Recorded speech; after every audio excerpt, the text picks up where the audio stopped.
Good morning students.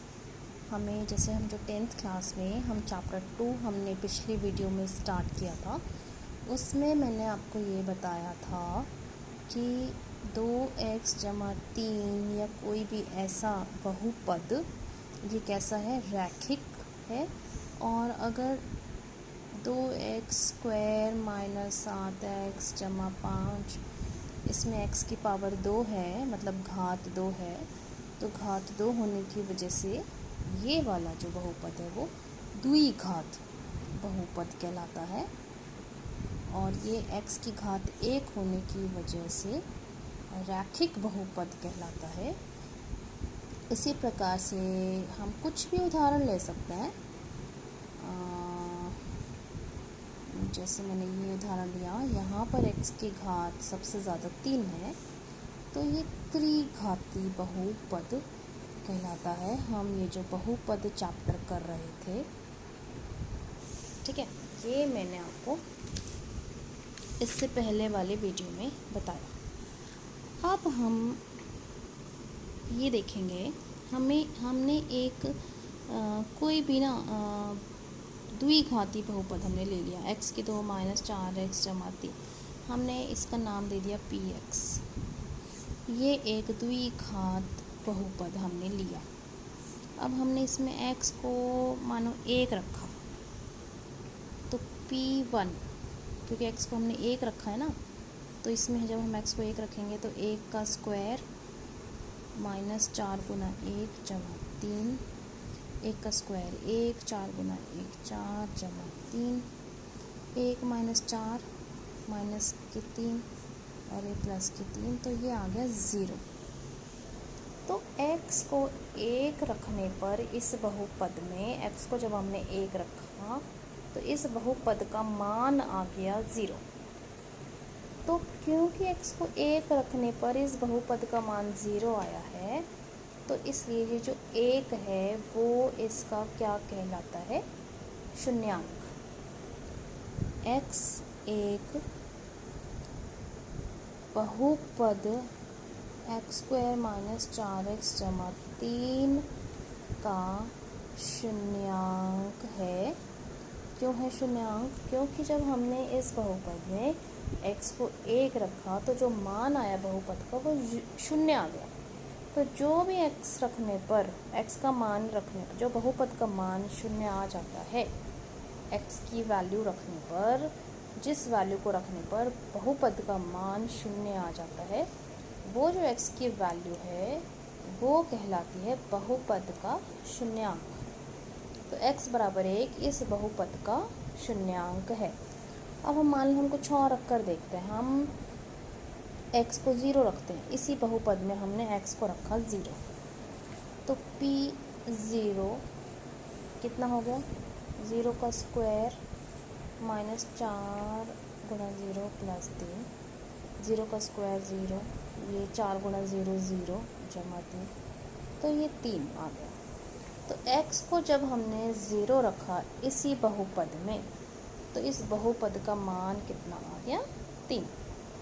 तो आप इस बात से ये समझ गए होंगे कि मान का क्या मतलब होता है, बहुपद का मान कैसे निकालते हैं हम x को 1 रखने पर अलग मान आ रहा है बहुपद का, x को हम 2 रख सकते हैं, x को हम 3 रख सकते हैं।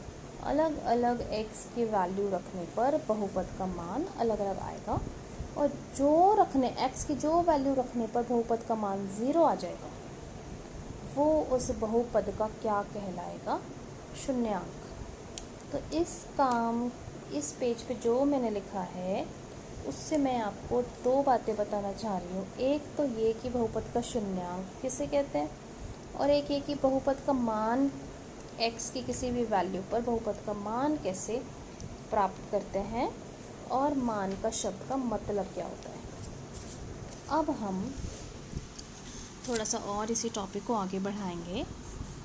मैंने एक रैखिक बहुपद लिया 2x जमा 3, ठीक है, ये मैंने एक लिया रैखिक बहुपद, ठीक है। तो मैंने ले लिया, इसका नाम दे दिया मैंने y बराबर 2x जमा 3। अब मैं एक टेबल बनाती हूँ। टेबल में मैंने क्या करा, एक्स वाई। अब हमने एक्स को लिया 1, तो वाई कितना आ गया, एक्स को 1 लेने पर वाई कितना आ गया, एक्स को हमने 1 रखा ना, तो 2 गुना 1 2 जमा 3, ये आ गया 5।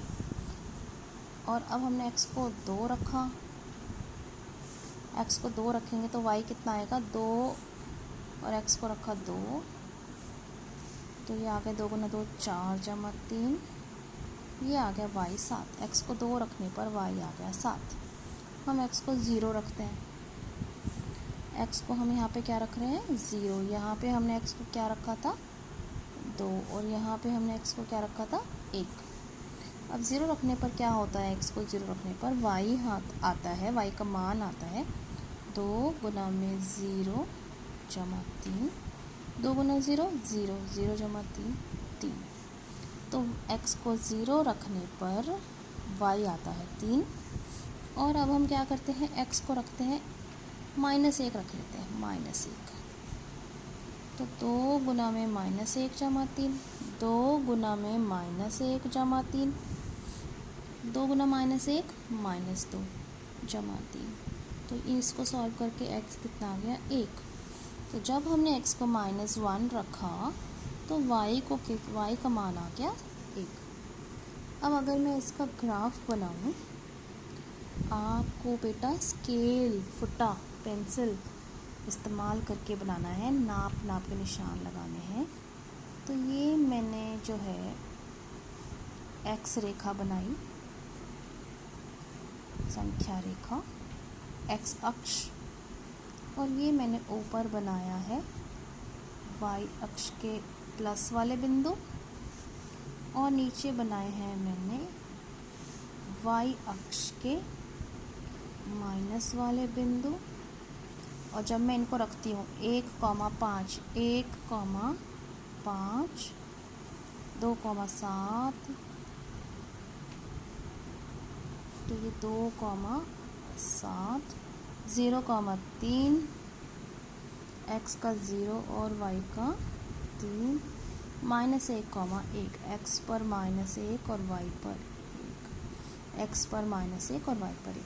तो मैंने जब ये बिंदु रखे तो ये आएगी एक स्ट्रेट लाइन, सीधी रेखा आएगी। जब आप बिल्कुल बराबर फुटे से माप कर ये बनाएंगे तो इसका ग्राफ आएगा एक सीधी रेखा, क्योंकि ये रैखिक बहुपद है। रैखिक बहुपद को जब हम ग्राफ पे बनाते हैं तो एक सीधी रेखा आती है। ठीक है, तो आप अभी यहाँ तक का कीजिए। इससे नेक्स्ट वीडियो में मैं एक लूँगी द्विघाती बहुपद और हम उसका ग्राफ बनाएंगे। Thank you.